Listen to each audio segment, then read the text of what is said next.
জুলাই ঘোষণাপত্র যদি আইনি রূপ না পায়, মাননীয় প্রধান উপদেষ্টা আপনি এবং আপনার সরকারের বৈধতা নিয়ে প্রশ্ন উঠবে। মাননীয় উপদেষ্টা আমাদের জুলাই যোদ্ধাদেরকে ষড়যন্ত্রকারী মহল ফাঁসির কাস্টে ঝুলানোর ষড়যন্ত্র করবে।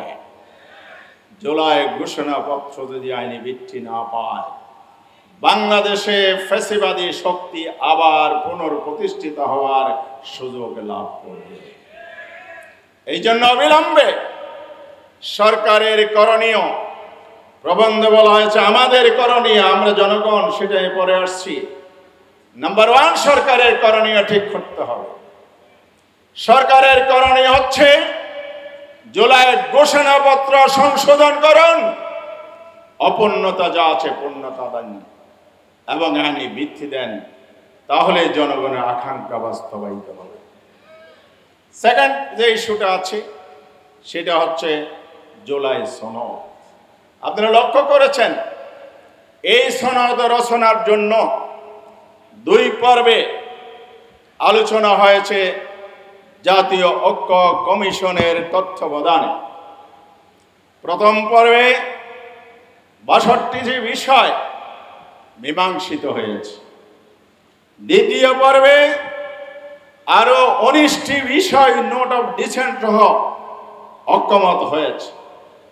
তাহলে 19টি প্লাস 62টি যোগ করে যাই সংখ্যা হয়, অবিলম্বে জুলাই সনদকে আইনি রূপ দেন। বন্ধুরা আমার, আলোচনা চলাকালে এবং পরবর্তী সময়ে একটি দল খুব জোর করে বলে আমাদের সংবিধানের আর্টিকেল 7 জনগণের যে অভিপ্রায়ের এবং জনগণ রাষ্ট্রের মালিকানা দিয়েছে সেটার কথা বলে পাশ কাটতে চায়, আইনি ভিত্তি রচনার প্রয়োজন নেই, জনগণের অভিপ্রায় হচ্ছে সকল আইনের ঊর্ধ্বে। আমি বলতে চাই সেটাই যদি হয় তাহলে জনগণের অভিপ্রায়ের বিপক্ষে আপনারা অবস্থান নিয়েছেন। কারণ জুলাই সনদ যদি আইনি ভিত্তি রচনা করা না হয়, তাহলে এই যে সংস্কারগুলো হয়েছে, তাহলে সেই সংস্কারগুলো আপনাদের বাসায় শুধু জেন্টলম্যান এগ্রিমেন্টে রেখে দিলে জাতির ভবিষ্যৎ কোথায়? কোথায় কি জানেন? 90-এর গণঅভ্যুত্থানের পর 3 জুনের রূপরেখা তৈরি হয়েছিল। তখন যারা সরকারে 91-তে এসেছিলেন আমাদের সমর্থনে, ওনারা এই রূপরেখাকে বানচাল করে দিয়েছেন, বাস্তবায়ন করেন নাই। এখনো একই ষড়যন্ত্র আপনারা করছেন। জেন্টলম্যান এগ্রিমেন্ট করবেন, আইনি ভিত্তি রচনা দিবেন না, ডাল মে কুছ কালা হ্যায়। ষড়যন্ত্র আপনারা তৈরি করেছেন আর জনগণকে বোকা বানাবেন। বাংলাদেশের জনগণ সেই বোকা বনতে চায় না। আমরা বলতে চাই আপনারা আর বোকার স্বর্গে বাস করছেন, কারণ জনগণ আপনাদের এই গোপন ষড়যন্ত্র বাস্তবায়ন করতে দিবে না ইনশাআল্লাহ। এরপর আমি বলতে চাই, মাননীয় প্রধান উপদেষ্টা আপনি একই দিনে 2টি বক্তব্য দিয়েছেন। 5ই আগস্ট আপনি সরকারের বর্ষপূর্তির বক্তব্যের স্বাভাবিক নিয়ম ছিল 8 তারিখ, তড়িঘড়ি করে 5 তারিখ কেন? যেদিন জুলাই ঘোষণাপত্র ঘোষণা করেছেন একই দিন আপনি জাতির উদ্দেশ্যে বক্তব্য দিয়ে নির্বাচনের টাইমলাইন দিয়েছেন। তাহলে কি জয়েন্ট কোলাবোরেশনে কোনো ধরনের আতাত অথবা অন্য কোনো কারো ষড়যন্ত্রের পথে কি আপনারা পা দিচ্ছেন? জাতি আজকে এই জিজ্ঞাসা আপনাদের সামনে রাখতে চায়। আমার কথা স্পষ্ট করে বলতে চাই, 70-এর নির্বাচনে যদি আইনি ভিত্তি রচনা হতে পারে এলএফর মাধ্যমে, বাংলাদেশের স্বাধীনতা যুদ্ধকালীন অস্থায়ী সরকার যদি ঘোষণাপত্রের মাধ্যমে যদি আইনি ভিত্তি পায়, 72-এর সংবিধান রচনা হয়েছিল গণপরিষদে, 70-এর নির্বাচনে নির্বাচিত সংসদ সদস্যদের মাধ্যমে, অনুরূপভাবে প্রেসিডেন্ট জিয়াউর রহমান যে প্রেসিডেন্ট হলেন সামরিক শাসক থেকে, গণভোটের মাধ্যমে আপনারা বৈধতা দিয়েছিলেন। তাহলে সেগুলো আইনি যদি ভিত্তি সাংবিধানিক ইতিহাসকে অস্বীকার করেন, তাহলে তা আপনার দলের ইতিহাসকে আপনারা অস্বীকার করছেন। তাই আমি বলতে চাই, মাননীয় প্রধান উপদেষ্টা, আপনি আপনার সরকার জন আকাঙ্ক্ষা বোঝার চেষ্টা করুন।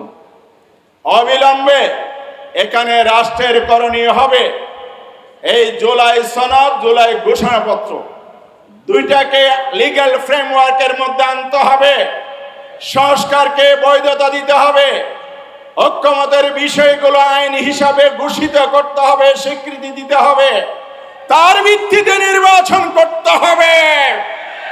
এছাড়া বাংলাদেশের জনগণ বাংলাদেশের কোন নির্বাচন হাসিনার আমলের ফ্যাসিবাদী আইনের অধীনে করতে দিবে না।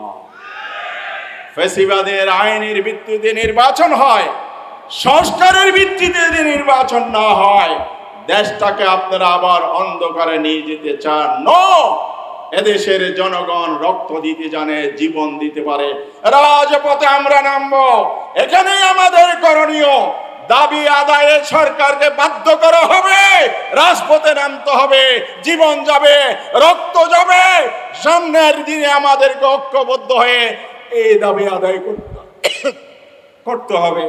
আসুন সবাই মিলে ঐক্যবদ্ধভাবে গণ আন্দোলনের মাধ্যমে জুলাই সনদ ঘোষণাপত্র বাস্তবায়ন, পিআর পদ্ধতির নির্বাচন নিশ্চিত করে ফেব্রুয়ারিতে নির্বাচন হবে। জনগণের ম্যান্ডেট আপনাদের পক্ষে, জনগণের পক্ষে আসবে ইনশাআল্লাহ। ষড়যন্ত্রকারীরা ইতিহাসে রাস্তা করে নিক্ষিপ্ত হবে। সবাইকে ধন্যবাদ। আসসালামু আলাইকুম। আপনারা পরম অভিব্যক্তি, এই শক্তি বলে আপনারা ক্ষমতায় আছেন।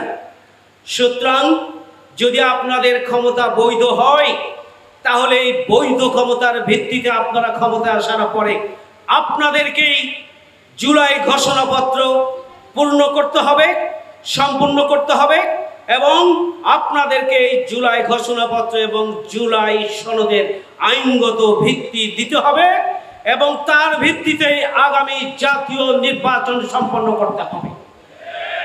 যদি জাতীয় নির্বাচন তার ভিত্তিতে সম্পন্ন করা না হয়, এই ধরনের কোন চক্রান্তে দেশের জনগণ মেনে নেবে না এবং নেবে না। আমরা ঐক্যবদ্ধভাবে আমরা প্রতিরোধ গড়ে তুলব ইনশাআল্লাহ।